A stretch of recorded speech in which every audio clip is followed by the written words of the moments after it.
Some are calling them the Democrats' secret weapon this election season. So can the Clintons give struggling candidates the boost that President Obama cannot? In Kentucky, Democratic Senate challenger Allison Lundergan Grimes made news earlier this month when she refused to say whether she voted for Mr. Obama. But she was only too happy to welcome Bill Clinton back to the state this week for the third time. Calling herself a Clinton Democrat, Grimes is hoping this plug from the former president can help push her past Senate Majority Leader Mitch McConnell in the campaign's closing weeks. What's being a senator about anyway? One candidate believes it's about getting new jobs, getting good jobs, giving middle-class people a chance to give their kids a decent life. Nobody can tell me it's not a senator's job to create jobs, and I choose Allison because she will work with people in both parties to do what's right for you. Send Allison to the Senate. Kim, seems like old home week here, watching Bill Clinton campaign like that. Flashback.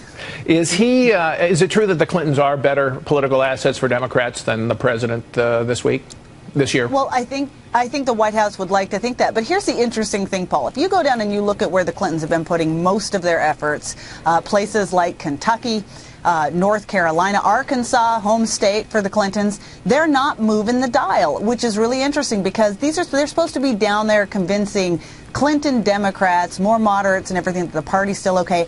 And here's why I think it's not working. The person who summed this up, Tom Cotton, the Republican running for the senator down in Arkansas, Senate seat down in Arkansas, came out and he said, you know, I'm not worried that the Clintons support Mark Pryor, who's the Democrat incumbent in the race. He goes, I'm worried that Mark Pryor supports Barack Obama. And they just don't seem to be getting any separation out there from the president, despite all their efforts campaigning for these candidates. So this week, here's her schedule. New York for Andrew Cuomo, then she went to Minnesota, then she went to Rhode Island for governor candidate Gina Raimondo, then we got Massachusetts, Maine, North Carolina, back to New York, and then New Hampshire. A couple of those are key races, but some of those look like safe races. Is this the Hillary Clinton primary campaign starting for 2016, or is this really going to help Democrats this year? I would say the former, Paul. I mean, this is the Clintons. Well, that means it's all about them.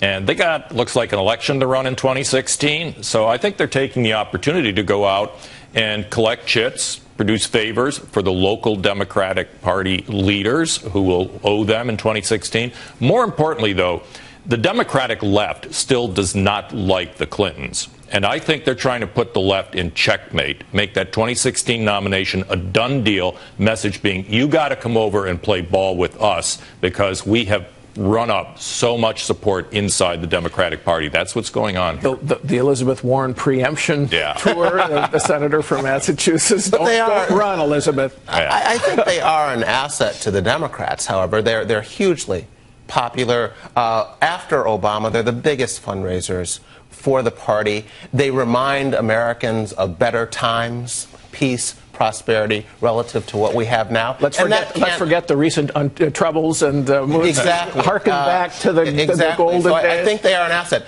And whether or not it's working, I think it depends on the race. I mean, Democrats had largely given up on Kentucky. Now they're back in that race in terms of spending money there. In Arkansas, I think Kim is right, Howard. Hasn't really moved the needle much.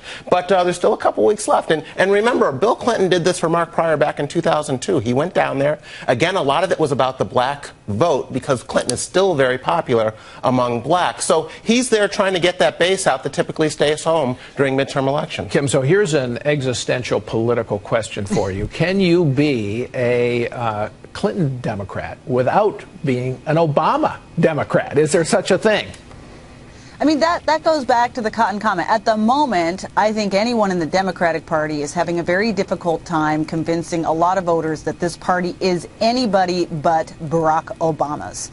And one thing that's interesting to me about watching this Hillary Clinton tour out there across the country is I would imagine there has to be a little bit of concern within her camp that she's not resonating with some of these people that were supposed to be her bread and butter, for instance, the white working class. That was always going to be the basis of a Hillary Clinton 2016 campaign.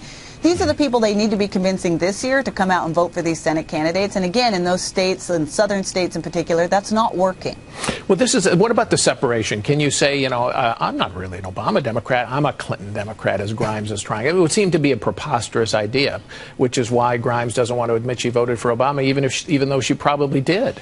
Yeah, I think that's the reality. They're in a tough spot. I mean, this is the party of Barack Obama now. He was elected twice with the support of the party. And as we saw him say, make no mistake about it, this is about my policies.